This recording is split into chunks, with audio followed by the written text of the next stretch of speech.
Selamat pagi teman-teman. Sebelum memulai video ini, saya memperkenalkan nama saya. Nama saya Krisno Wodi Pratama Pule, kelas 11 I1, sekolah di SMA Negeri 1 Baleriam, alamat tempat tinggal Provinsi Kalimantan Tengah, Kabupaten Sukamara, Kecamatan Baleriam, Desa Sekuningan Baru, SP2 RT1 RW1. Tempat tanggal lahir tanggal 25 Oktober tahun 2002. Nah, di sini teman-teman dan Bapak Ibu guru, saya akan menjelaskan tentang mitigasi bencana alam. Ya, dan pengertian bencana alam. Menurut peristiwa atau rangkaian peristiwa yang mengancam dan mengganggu kehidupan dan penghidupan masyarakat yang disebabkan baik oleh faktor alam dan non alam maupun faktor manusia, sehingga mengakibatkan timbulnya korban jiwa manusia, merusak lingkungan, kerugian harta benda, dan dampak psikologis. Nah, sehingga kita tidak bisa pungkiri gejala alam itu disebabkan oleh apa saja. Yang tadi saya sudah bacakan bahwa bencana alam itu terjadi oleh alam, non alam ataupun faktor manusia. Tapi di sini kita bisa jelaskan bahwa manusia juga yang bisa memicu terjadinya bencana alam, seperti longsor. Kalau longsor itu kan disebabkan oleh hutan yang gundul dan kurang subur. Kenapa bisa terjadi longsor? Karena tanah dan akar pohon tidak bisa menyangkut kuat untuk menjaga tanah itu agar tetap kokoh dan tidak runtuh ya. Dan kita bisa lanjutkan, dan seperti contoh-contoh gempa-gempa yang lain lah. Itu hanya sekilas saja. Pengertian mitigasi bencana alam. Upaya yang dilakukan terus-menerus akan merugikan risiko bencana, sehingga dampak yang ditimbulkan bencana dapat ditekankan sekecil-kecilnya. Berarti upayanya juga bisa ditekan sekecilnya ya. Ya segitulah punya. Jenis bencana. Menurut Undang-Undang Nomor 24 Tahun 2007 tentang penanggulangan bencana. Yang pertama, disebabkan oleh alam. Yang kedua, disebabkan oleh non alam. Dan yang ketiga, disebabkan oleh manusia. Bencana alam seperti gunung, gempa bumi, letusan gunung api, tsunami, banjir, kekeringan, tanah longsor, kebakaran hutan, angin topan. Kalau yang disebabkan oleh non alam adalah seperti bencana non alam, epidemik, gagal teknologi, gagal modernisasi, wabah penyakit. Kalau yang disebabkan oleh manusia, bencana sosial, kaitan konflik sosial, teror. Berarti kalau di sini seperti kaitan konflik teror gitu ya. Maaf kalau kata-kata saya terbatal, karena juga masih belajar. Jenis-jenis bencana alam. Tadi kan cuma jenis bencana alam. Kalau ini jenis-jenisnya yang dijadikan menjadi satu. Seperti banjir, tanah longsor, angin puting beliung, gempa bumi dan tsunami, kekeringan, kebakaran, dan letusan gunung api. Ya, ini kan jenis-jenis bencana alam yang ada di Indonesia biasanya. Dan ya, kita lanjut. Yang pertama, gempa bumi. Karakteristik Karakteristik gempa bumi: bergetarnya lapisan kulit bumi, ya seperti tadi saya bacakan. Terdapat gempa bumi vulkanik dan tektonik, dapat menyebabkan tanah longsor. Nah itu tadi, dapat menyebabkan tanah longsor. Dampak langsung, kerusakan dan korban jiwa. Berarti dari dampak gempa bumi ini bisa memakan kerusakan, korban jiwa. Dampak tidak langsung, sumur mengering. Oh, seperti dampak pergeseran lempengan ini ya, jadinya sumur kita kering. Ya, lanjut yang kedua, letusan gunung api. Karakteristik yang pertama, dapat diprediksi, berarti gunung meletus itu bisa diprediksi lah. Bahaya langsung, contohnya aliran lava yang sangat panas, abu panas, contohnya tadi gunung batu pijar, lontaran batu, lahar letusan, dan gas beracun. Bahaya tidak langsung, lapar, dingin, dan longsoran gunung api. Berarti letusan ini seperti bahaya-bahaya tadi ya. Jadi di dekat pemukiman warga itu harus dijauhi, seperti dekat gunung, harus waspada ya. Ya, kita lanjut. Yang nomor 3, tsunami. Karakteristik gelombang tinggi atau besar yang menghantam daerah pantai dan pesisir. Berarti dia ini, tsunami ini menghantam daerah pesisir aja ya, sama pantai. Terjadi akibat gempa bumi dasar laut. Berarti dia terjadi seperti gempa bumi di dasar laut yang mengakibatkan tsunami ya teman-teman.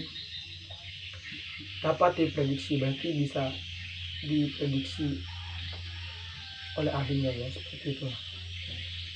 Memiliki tinggi, panjang, dan arah gelombang gelombang tertentu maksudnya. Ya berarti gelombangnya bisa tertentu aja. Kadang bisa satunya datang kecil, nanti yang datang dari sebaliknya lebih besar lagi gelombangnya. Ya begitulah. Kita lanjut, banjir. Nah, kalau banjir ini biasa terjadi di kota-kota ya. Contoh-contohnya yang biasa terjadi di Jakarta dan kota-kota besar lah di Indonesia. Karakteristiknya dapat berlangsung lambat, berarti dia bisa berlangsung lambat, cepat atau tanpa peringatan, dalam kurung banjir bandang ya. Banjir bandang yang menggerogoti setiap ibu kota yang biasanya lama dia baru bisa reda airnya. Biasanya kayak pada musim hujan, berarti itu sangkut paut kepada ibu kota ya. Ya tidak bisa kita pungkiri lagi ya. Yang terjadi seperti di ibu kota besar gitu lah. Dampak merusak tergantung pada tinggi air, luas genangan, lamanya genangan, kecepatan air, material yang hanyut, dan tingkat kepekatan atau endapan lumpur. Berarti banjir ini dia bisa membawa lumpur, benda-benda yang nggak berguna lagi, itu yang pasti dibawanya. Jadi kita harus buang sampah pada tempatnya ya, agar bisa mengurangi kebanjiran tersebut. Ya, next. Yang kelima, kekeringan. Kekeringan ini terjadi contohnya di Kalimantan, di situ di NTT, Papua dan sekitarnya lah. Saya tidak bisa menjelaskan secara rinci. Saya juga cuma tahu itu aja, cuma sebagian.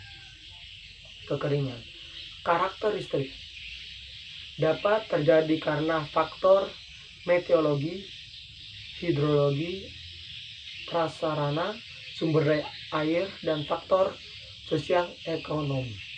Jadi banyak faktor yang tadi saya bacakan mengakibatkan cadangan air berkurang, bahkan sampai tidak ada. Berarti kekeringan ini bisa berbulan-bulan. Seperti contohnya di Kalimantan ini biasanya sampai 3 bulan kekeringan, kadang sampai nggak ada air.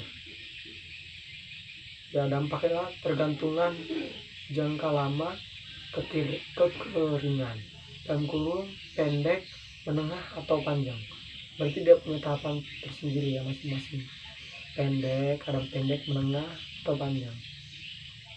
Ya, begitulah kalau udah kekeringan ya kita kesulitan air.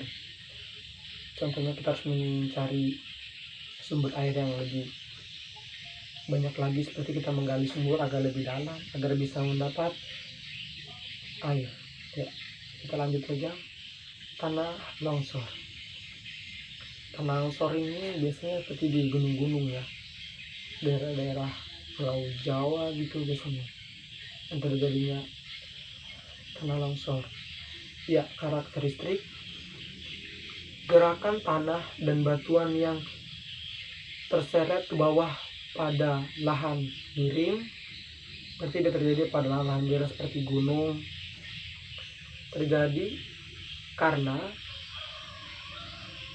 lereng gunung, gempa bumi, dan penambangan yang tidak terkendali. Berarti ya jangan terlalu mengikis di bawah gunung, takutnya nanti gempa bumi lagi, tanah longsor. Dapat terjadi secara tiba-tiba, berarti dia secara tiba-tiba. Makanya kalau kita jangan menebang pohon sembarangan kalau di daerah gunung itu, karena bisa berakibat fatal. Contohnya itu tanah longsor, karena dia nggak ada tanah. Kalau pohon kan bisa menahan tanah tersebut agar tidak jatuh itu menjadi tanah longsor. Dampak menghancurkan membangun jalan, berarti dia bisa menghancurkan jalan, pipa, dan kabel.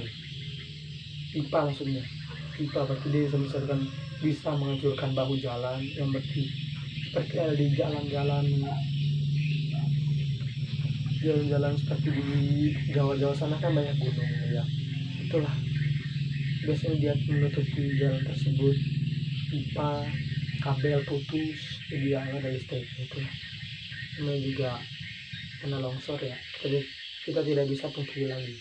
Ya, yang ketujuh, kebakaran hutan. Kebakaran hutan ini bisa terjadi di mana saja, contohnya seperti di Kalimantan yang biasa terjadi kebakaran. Karakteristik kondisi api yang tidak terkontrol, berarti ya kita jangan buang sampah atau membuang puntung rokok secara sembarangan karena bisa mengakibatkan kebakaran hutan. Pada daerah hujan, berarti kondisi api yang tidak terkontrol pada daerah hujan, berarti seperti yang hutan belantara gitu ya. Dampaknya hilangnya keragaman hayati, berarti contohnya seperti hewan-hewan dalam hutan tersebut yang kita jaga ternyata hilang, terpunah oleh karena kebakaran hutan tersebut ya. Terjadi penyakit saluran pernapasan, menghambat transportasi, dan jarak pandang semakin dekat. Berarti kebakaran hutan ini juga tanpa kita pungkiri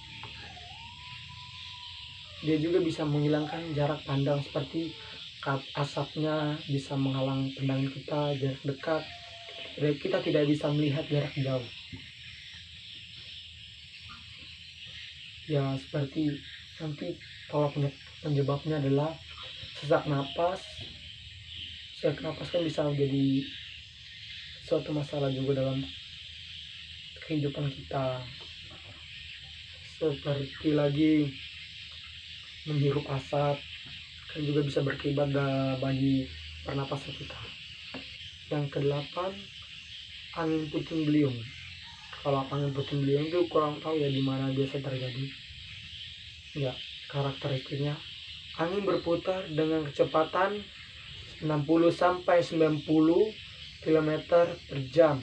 Dapat berlangsung selama 5 sampai 10 menit. Berarti angin puting beliung ini apapun dilewatinya pasti hancur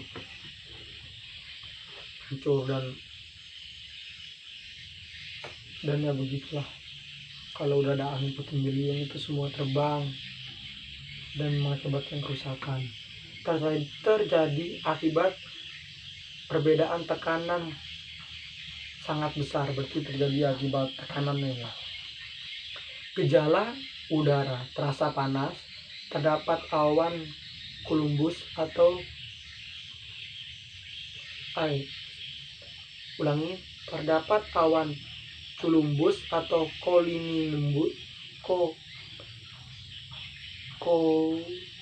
cumulonimbus di antara awan cumulus. Ranting pohon dan daun bergoyang cepat. Dampak kerusakan bangunan. Ya begitulah. Namanya juga puting beliung, juga apapun yang dilewatinya pasti ya akan hancur dan mengakibatkan kerusakan bangunan, kerusakan semuanya lah apapun dilewatinya. Seperti sang berterbangan dan masih banyak lagi. Ya, kita